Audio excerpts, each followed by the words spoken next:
샬롬, 평안하십니까? 7월 30일 목요일 큐티 가이드 함께 하도록 하겠습니다. 오늘 함께 나눌 말씀은 갈라디아서 6장 1절로 10절까지의 말씀입니다. 날마다 주께로 82쪽입니다. 어제 묵상 말씀인 갈라디아서 5장의 마지막 부분을 통해서 우리는 사도 바울이 성령의 열매를 맺는 삶을 강조하는 부분들을 확인을 했습니다. 오늘 말씀을 통해서는 성령 안에서 살아가는 그 삶의 실제에 대해서 구체적으로 사도 바울이 이야기를 하고 있습니다.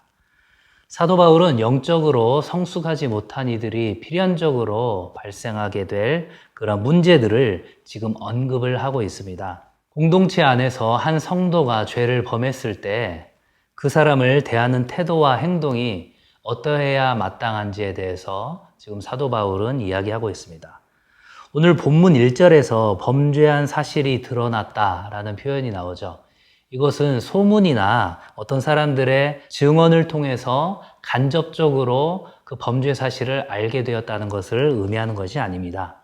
우리가 흔히 말하는 현장범으로 붙잡혔다라는 의미이죠.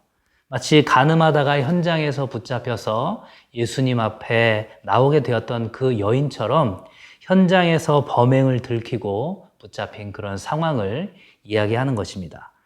그런 상황에서 어떻게 반응하는 것이 성도에 합당한 모습일까요? 오늘 본문 1절에서 사도 바울은 이렇게 권면합니다. 형제들아, 사람이 만일 무슨 범죄한 일이 드러나거든 신령한 너희는 온유한 심령으로 그러한 자를 바로잡고 너 자신을 살펴보아 너도 시험을 받을까 두려워하라. 너그러운 마음으로 그를 바로잡아 주라고 권면하고 있죠. 그러면서 동시에 자신의 모습을 살펴보라고 얘기합니다. 왜 그렇습니까? 나도 여건과 상황이 허락되었다면 얼마든지 그러한 죄를 저지를 수 있는 가능성이 있기 때문이죠.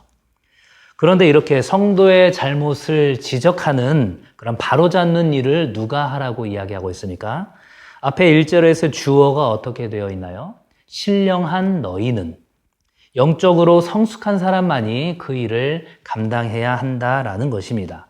겉으로 드러난 죄가 무엇인지, 그리고 그 죄를 범한 사람의 내면 상태를 잘 헤아려서 어떤 시기에 죄를 지적해야 할지, 그리고 어떠한 방법으로 바로잡아야 할지를 잘 분별할 줄 아는 성숙한 신자만이 그 일들을 제대로 감당할 수 있다라는 것입니다. 그렇지 않은 사람이 죄를 지적하게 되면 어떤 일이 발생할까요? 우리가 어제 본문 마지막 절인 갈라디아서 5장 26절에서 보는 것과 같은 상황이 발생하겠죠. 다른 사람과의 비교를 통해서 우월감을 느끼는 그런 헛된 영광을 추구하게 되고 서로가 다투고 시기하는 그런 모습이 드러나게 될 것입니다. 극단적인 예를 한번 들어볼까요? 정말 극단적인 예입니다. 교회에서 동성애를 하다가 현장에서 잡힌 두 사람이 있다라고 합시다. 건강하지 못한 공동체는 어떻게 할까요? 조용히 그 사실들을 덮으려고 할 수도 있고, 아니면 반대로 나는 저렇게 더러운 음행을 저지르지 않는다라고 생각하면서 영적인 우월감을 갖고 엄청난 비난을 하면서 교회 안에서 다툼과 갈등을 조장하게 될 것입니다. 이러한 상황 속에서 사도 바울은 지금 어떻게 하라는 것일까요? 영적으로 성숙한 성도가 온유한 마음으로, 그러나 그것이 죄라는 사실은 분명히 지적하면서 그들이 다시금 성도의 거룩함을 회복할 수 있기를 진심으로 바라고 돕는 것, 이런 모습이 바로 성령의 인도함을 받는 성도들의 실제적인 모습이다. 사도 바울은 지금 이렇게 권면하고 있는 것입니다.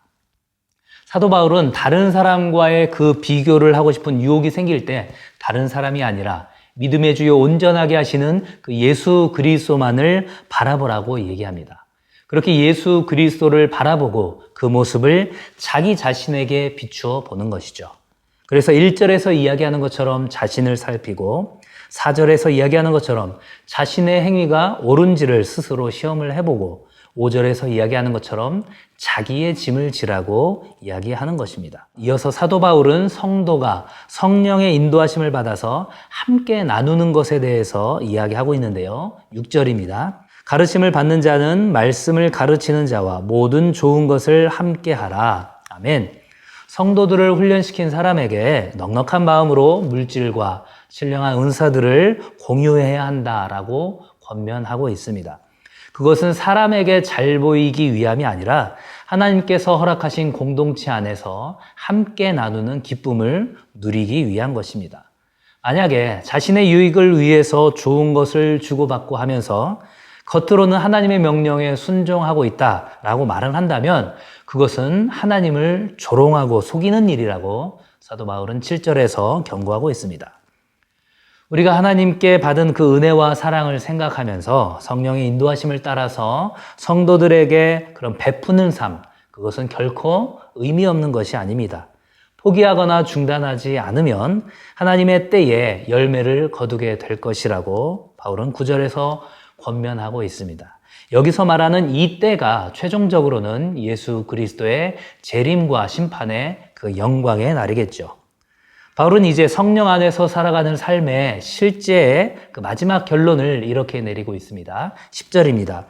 그러므로 우리는 기회 있는 대로 모든 이에게 착한 일을 하되 더욱 믿음의 가정들에게 할지니라. 아멘.